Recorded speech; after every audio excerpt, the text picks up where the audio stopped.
Do you have problems with kids and company? The night before people come over, do you toss and turn in your bed, imagining all the worst possible disasters?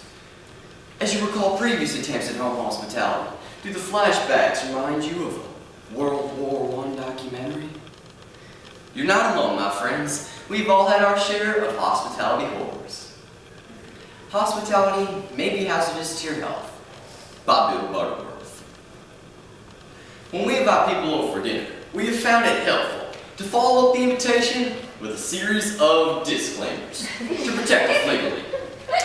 Enter at your own risk. Protect your hubcaps by removing and securing them in your trunk. The views expressed by the children do not necessarily reflect those of management.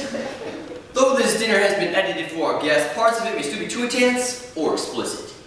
Beware of low-flying children's toys. Do not operate this dinner without wearing safety goggles.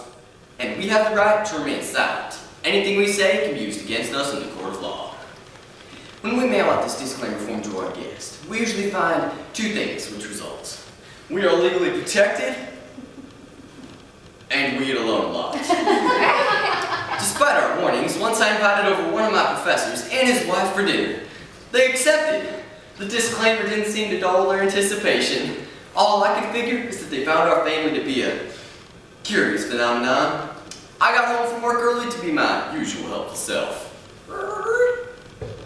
Man, oh man, look at this. We're even using plates and forks. Rhonda hustled right by me, ignoring my comments. I can't find the cloth napkins. Could you please see if you can locate them? Cloth napkins? Who's coming for dinner, the Pope? Just find the napkins. This was a lot harder than it sounded. We hadn't used the cloth napkins since the time we thought Uncle Harry was coming over for dinner. Uncle Harry died in 1961. After frantically searching the house, I finally found them tucked between the souvenir beach towels from the 1964 New York World's Fair and the dish towels embossed with I like Ike. Folding the napkins into a shape that would stand up on a plate was the next challenge. As I folded, I realized I was going to have to stress individuality. Clockwise around the table, the napkins looked like Independence Hall, the Matterhorn, an upside-down ice cream cone, the Mayflower, a dugout canoe, Castle with a Friendly Ghost, a split level, and Louisiana. Okay, sweetie, napkins are all set up. Great. Now could you do me a favor and make sure the living room's still tidy? When you have kids, tidy is always in the past tense. Kids, whoosh, get in here and help me clean up this mess. They can't, dear. They have to get dressed. You want them to be ready, don't you? Okay. Look at me. I'm a grown man. And I'm down on the floor picking up dolls, Star Wars man, trucks, blocks, and other assorted juvenile trivia. Honey, I'll finish delivering them in a few minutes. I need to talk to the kids about something. The boys were trying their best to dress themselves, but it looked like a psychedelic revival of the 60s. Here, Jeffrey, why not try these nice dark blue pants instead of those orange plaid ones? Blue is yucky! No, orange plaid is yucky, especially with the red paisley shirt. Now listen to me, sons. Daddy, you only call us sons when you're gonna yell. Well, I'm not going to yell. I'm going to make a few suggestions about dinner tonight. Company?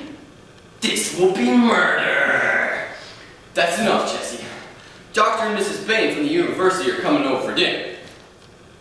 I want you to be well-behaved little boys. Let's try to have a nice, normal meal, okay? All of a sudden, terror struck our home. It was panic and the raw, unfathomable fear, chilling desperation, psychological trauma. The doorbell rang. Ah! They're here! 6:30.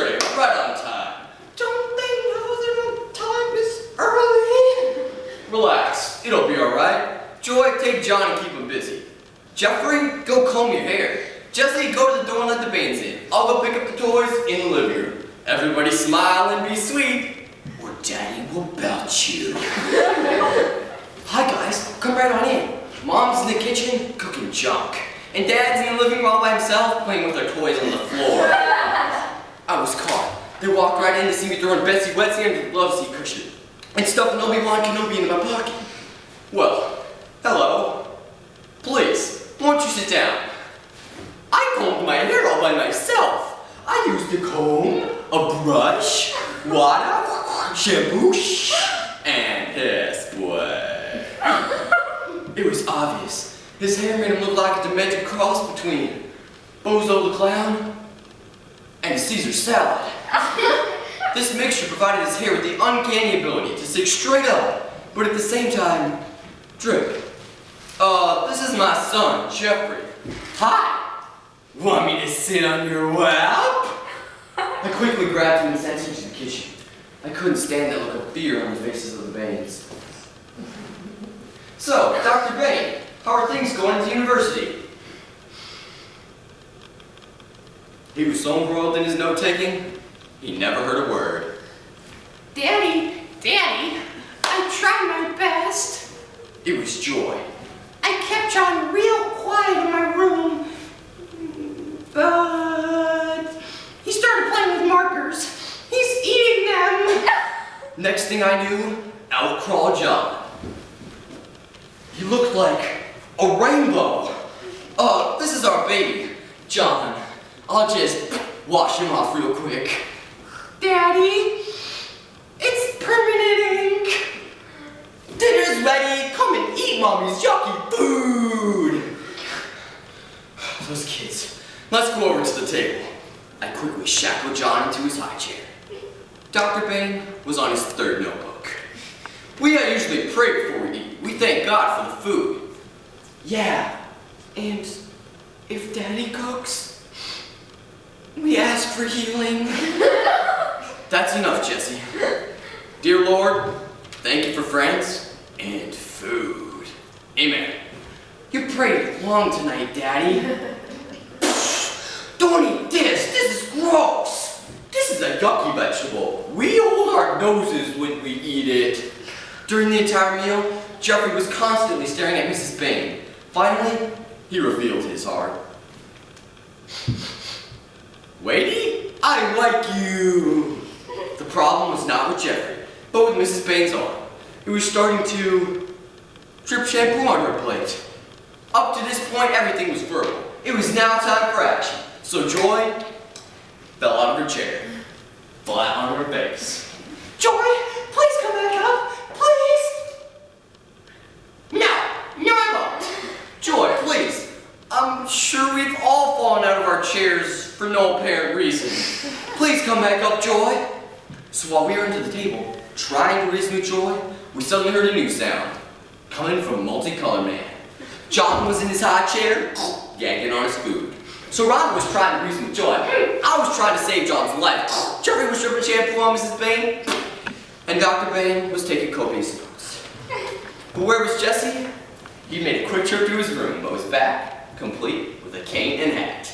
You guessed it, folks. He was not going to be upstaged. He was standing on his chair, doing a little Fred Astaire move for everyone's dancing and dying pleasure.